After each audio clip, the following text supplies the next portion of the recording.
الحمد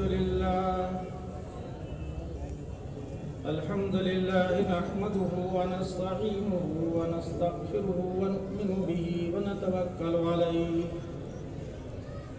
ونعوذ بالله من شرور أنفسنا ومن سيئات أعمالنا من يهده الله فلا مضل له ومن يضلله فلا هادي له ونشهد أن لا إله إلا الله وحده لا شريك له ونشهد أن سيدنا ومولانا محمدا عبده ورسوله صلى الله عليه وعلى آله وأصحابه وسلم تسليما كثيرا كثيرا أما بعد فأعوذ بالله من الشيطان الرجيم بسم الله الرحمن الرحيم ونضع الموازين القسط ليوم القيامة فلا تظلم نفس شيئا وإن كان مثقال حبة من خردل أتينا بها وكفى بنا حاسبين وقال النبي صلى الله عليه وسلم كلمتان حبيبتان إلى الرحمن خفيفتان على اللسان ثقيلتان في الميزان سبحان الله وبحمده سبحان الله العظيم صدق الله العظيم وصدق رسوله النبي الكريم ونحن على ذلك من الشاهدين والشاكرين معزز علماء کرام، سامعین اعظام اور عزیز طلباء،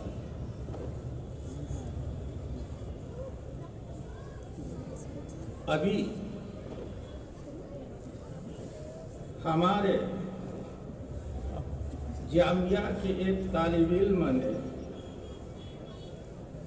جو دورہ حدیث کا طالب علم ہے، اس نے بخاری شریف کا آخری باب اور آخری حدیث تلاوت جو ہے بخاری شریف کے بارے میں ابھی حضرت مولانا محمد عفان صاحب دامت برکاتہم نے بتلایا تھا کہ یہ کتاب قرآن کریم کے بعد سب سے زیادہ صحیح، سب سے زیادہ معتبر کتاب۔ قرآن کریم تو اللہ کا کلام ہے اور اس کا ایک ایک حرف جو ہے محفوظ، اور قیامت تک اس کا محفوظ ہونے کا اللہ نے وعدہ جو ہے فرمایا۔ لیکن احادیث میں سب سے زیادہ صحیح کتاب ہے تو وہ امام بخاری کی بخاری شریف ہے۔ تو آپ اتنی اہم کتاب کی حدیث سن رہے ہیں اور اس کی میں مختصر جو ہے تشریح جو کروں گا۔ آپ یہ کہیں گے پوری ہی تشریح؟ پوری تشریح کے لیے وقت چاہیے اور اس میں کچھ باتیں علمی بھی ہوتی ہیں، کیونکہ مجمع زیادہ تر عوام کا ہے، اس لیے میں حدیث کی ایسی تشریح کروں گا جس سے ہمیں بھی فائدہ پہنچے، ہمارے بچوں کو اور عزیزوں کو بھی فائدہ پہنچے، اور جو عوام دور دراز سے تشریف لا رہے ہیں ان کو بھی جو ہے فائدہ پہنچے۔ اس لیے میں نے کہا کہ میں مختصر جو تشریح جو کروں گا۔ امام بخاری کا انداز عجیب و غریب۔ امام بخاری نے اپنی کتاب کا آغاز کتاب الایمان سے کیا اور اختتام بھی کتاب الایمان پر جو ہے نہیں کیا۔ اپنی کتاب کا آغاز کتاب الایمان سے کیا۔ آپ یہ کہیں گے کہ آپ غلط کہہ رہے ہیں۔ امام بخاری نے اپنی کتاب کا آغاز تو بابٌ کیف کان بدء الوحی سے جن کیا۔ ارے وہ تو تمہیدی باب ہے، تمہیدی باب ہے کہ آپ بخاری شریف میں جو پڑھیں گے وہ سب وحی کی باتیں ہیں۔ وحی دو طرح کی ہوتی ہے کہ نہیں ہوئی؟ وحی ہے مطلوب اور وحی ہے غیر مطلوب۔ یہ احادیث نبویہ کیا ہے؟ حدیث وحی ہے کہ نہیں ہے؟ تو پہلے تو وحی کے ثبوت کو جو ثابت کیا تاکہ آپ کو معلوم ہو جائے کہ بخاری شریف کتنی اہم ہے. یہ بخاری شریف امام بخاری کا کلام نہیں ہے, یہ رسول پاک صلی اللہ علیہ وسلم کا کلام نہیں ہے, بلکہ اللہ تعالیٰ کا کلام جو نبی پاک صلی اللہ علیہ وسلم کی زبان مبارک سے صادق ہوا ہے. طالب علم یا عام طور پر لوگ یہ کہتے ہیں کہ یہ حدیث یعنی نبی پاک صلی اللہ علیہ وسلم کا ارشاد. ٹھیک ہے, نبی پاک صلی اللہ علیہ وسلم کا ارشاد ہے اس اعتبار سے کہ زبان رسالت سے یہ کلمات اور یہ ارشادات جو ہے صادر جو ہیں, اس لیے آپ اس کو حدیث نبوی جو کہیں. لیکن حقیقت میں حضور پاک صلی اللہ علیہ وسلم کی زبان مبارک سے جو باتیں صادر ہوئی وہ نبی پاک صلی اللہ علیہ وسلم کی باتیں ہیں یا اللہ کی باتیں ہیں؟ وَمَا يَنْطِقُ عَنِ الْهَوَىٰ إِنْ هُوَ إِلَّا وَحْيٌ يُوحَىٰ. نبی پاک صلی اللہ علیہ وسلم اپنی طرف سے کوئی بات نہیں کرتے, وہ جو کچھ فرماتے ہیں وہی ہوتی ہے جو اللہ کی طرف سے ان پر نازل کی ہے. تو اس لیے امام بخاری نے سب سے پہلے جو باب قائم کیا وہ کتاب نہیں ہے, وہ باب ہے. کیا کتاب ہے؟ ارے باب ہے. باب کیف کان بدء الوحی, اور وحی کی فضیلت اور وحی کے ثبوت کے سلسلے میں تمہید کے طور پر یہ باب رکھا ہے. اور کتاب کہاں سے شروع ہو رہی ہے؟ کتاب الایمان سے. اور ختم کون سی کتاب پر ہو رہی ہے؟ کتاب التوحید. توحید کے معنی اللہ کو ایک ماننا, اسی کا نام تو ایمان ہے. بھائی بنیادی عقیدہ کیا ہے اسلام کا اور ایمان کا؟ وحدانیت. تو امام بخاری نے اپنی کتاب کا آغاز بھی کتاب الایمان سے کیا اور اختتام بھی کتاب الایمان پر. اس میں ایک لطیف اشارہ ہے, ایک لطیف اشارہ فرمایا ہے امام بخاری علیہ الرحمٰن نے. سبھی حضرات غور سے جو ہے سنیں. کتاب الایمان سے اپنی کتاب کا آغاز فرما کر امام بخاری نے اس طرف اشارہ فرمایا ہے کہ کوئی نیکی ایمان کے بغیر کوئی نیکی ایمان کے بغیر معتبر نہیں ہوتی. آگے جو حدیثوں میں مختلف اعمال صالحہ جو ہے بیان کیے گئے ہیں, گناہوں سے بچنے کی تلقین جو کی گئی ہے, یہ کب معتبر ہوگا اور اس کا اجر و ثواب آخرت میں کب ملے گا؟ جب ایمان ہوگا. ایمان کے بغیر کوئی نیکی معتبر نہیں ہوتی ہے, آخرت میں اس کا کوئی اجر و ثواب نہیں ہوتا. اس لیے امام بخاری نے سب سے پہلے کتاب الایمان کو جو ذکر کیا کہ اپنا ایمان صحیح کرو, اپنا ایمان جو مضبوط کرو. جب تمہارا ایمان صحیح ہوگا تب تمہارے اعمال صالحہ اور اچھے کام اللہ کی یہاں مقبول ہوگا. سمجھ گئے نہیں سمجھ گئے عزیزو؟ اور آخر میں اپنی کتاب کا اختتام کتاب التوحید اور کتاب پر ایمان پر کر کے اس بات کی طرف اشارہ کیا کہ اعتبار خاتمے کا, اگر آپ کا ایمان پر خاتمہ ہوا انشاءاللہ آپ جنت میں جائیں گے. ایمان پر آپ کا خاتمہ ہوا تو آپ ضرور جنت میں جائیں گے, کوئی چیز جنت سے روک نہیں سکتی. یہ بات الگ ہے کہ اگر گنہگار ہے تو اللہ تعالیٰ گناہوں کو معاف فرما دیں گے تو جنت میں چلا جائے گا, یا گناہوں کی سزا بھگتنے کے بعد جو جنت میں جائے گا. لیکن جس بندے کا ایمان پر خاتمہ ہوا, چاہے وہ مرد ہو یا عورت ہو, ضرور جنت میں جائے گا. اس لیے امام بخاری نے اپنی کتاب کا اختتام کس پر جو فرمایا؟ کتاب الایمان پر.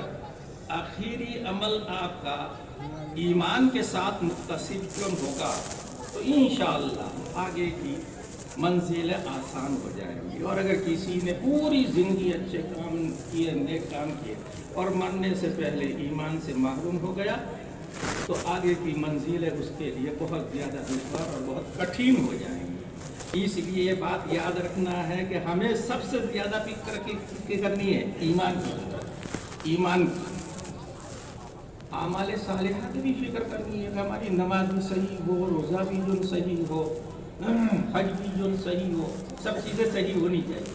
آج کل لوگ حج کرنے کے لیے جاتے ہیں, عمرہ کرنے کے لیے جاتے ہیں, سب سامان اکٹھا کریں گے, پہلے سے پروگرام بنائیں گے کہ وہاں سے یہ چیز لانی ہے, مدینہ سے یہ چیز لانی ہے, مکے سے یہ چیز لانی ہے, اور نہ عمرے کا طریقہ جو ہے سیکھتے ہیں, نہ حج کا طریقہ جو ہے سیکھنے کی کوشش کرتے ہیں.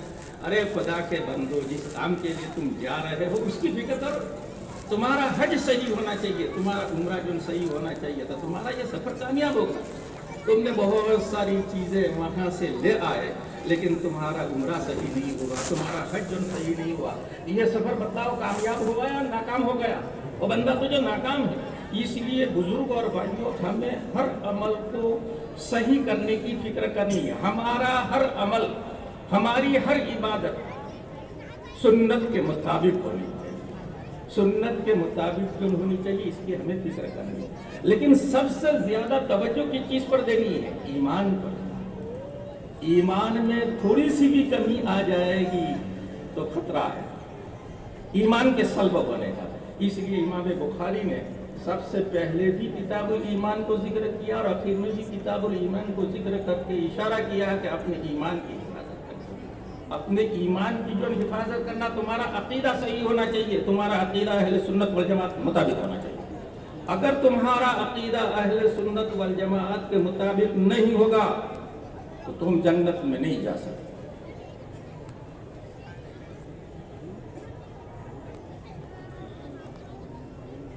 آپ یہ پوچھ سکتے ہیں اس زمانے میں بہت سے فرقے ہیں، بہت سی جماعتیں ہیں، کوئی اپنے آپ کو اہل حدیث سے تعبیر کرتا ہے، ہم ان کو غیر مقلد کہتے ہیں، کوئی اپنے آپ کو سنی حنفی کہتا ہے، کوئی اپنے آپ کو کیا کہتا ہے؟ سنی حنفی کہتا ہے، یعنی صحیح معنی میں حدیث پر عمل کرنے والے، سنت پر عمل کرنے والے، اور امام ابو حنیفہ کے مقلد ہم ہی ہیں۔ اور یہ دیوبندی ہیں، وہ کہتے ہیں وہابی، یہ کیا ہے؟ وہابی۔ تو اب کوئی پوچھ سکتا ہے کہ حضرت ہمیں معلوم نہیں کہ اہل سنت والجماعت کا جو عقیدہ کیا ہے، ان کا مسلک جو کیا ہے۔ اس زمانے میں جو جماعتیں پائی جا رہی ہیں ان میں سب سے زیادہ صحیح اور جس جماعت کا عقیدہ اور مسلک اہل سنت والجماعت کے مطابق ہے تو کون سی جماعت؟ میں ڈنکے کی چوٹ کہتا ہوں کہ اس زمانے میں ہندوستان کا حال بیان کر رہا ہوں، پوری دنیا کا حال نہیں بیان کر رہا ہوں۔ ہندوستان میں جتنی بھی جماعتیں پائی جاتی ہیں، جتنے بھی فرقے جن پائے جاتے ہیں، ان میں سب سے زیادہ معتبر جماعت جو اہل سنت والجماعت کے مسلک پر گامزن ہے، ان کے عقیدوں کو سینے سے لگائے ہوئے وہ علماء دیوبند ہے، وہ مسلک دارالعلوم۔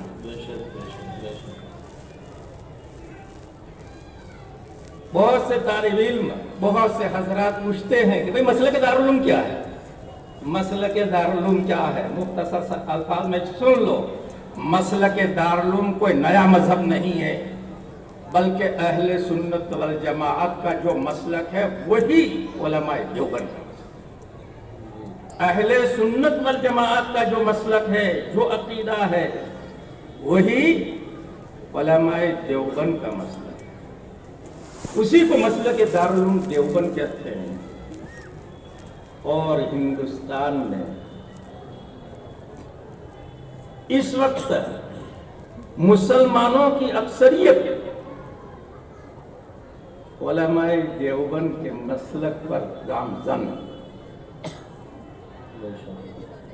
اہل سنت والجماعت کے مسلک پر گامزن۔ اس جماعت کی فضیلت حضور پاک صلی اللہ علیہ وسلم کے زبان مبارک سے سنیے۔ ایک مرتبہ حضور پاک صلی اللہ علیہ وسلم نے صحابہ کرام کی مجلس میں فرمایا کہ بنی اسرائیل کے 72 فرقے، بنی اسرائیل کے 72 فرقے ہوئے اور میری امت کے 73 فرقے۔ بنی اسرائیل کے 72 فرقے ہیں اور میری امت کے 73 فرقے ہوں گے۔ یہاں امت سے امت اجابہ مراد، امت دعوت مراد نہیں۔ حضور فرماتے کہ میری امت یعنی امت اجابہ کے، یا بالفاظ دیگر کہو کہ مسلمانوں کے 73 فرقے ہوں گے، یعنی ایک نمبر آگے نکل جائے۔ مسلمان بنی اسرائیل سے آگے نکل جائیں گے۔ یہاں طلبہ بیٹھے ہیں، یاد رکھنا کہ یہ جو عدد 72 یا 73 کا ہے، یہ تحدید کے لیے نہیں بلکہ تکثیر کے لیے۔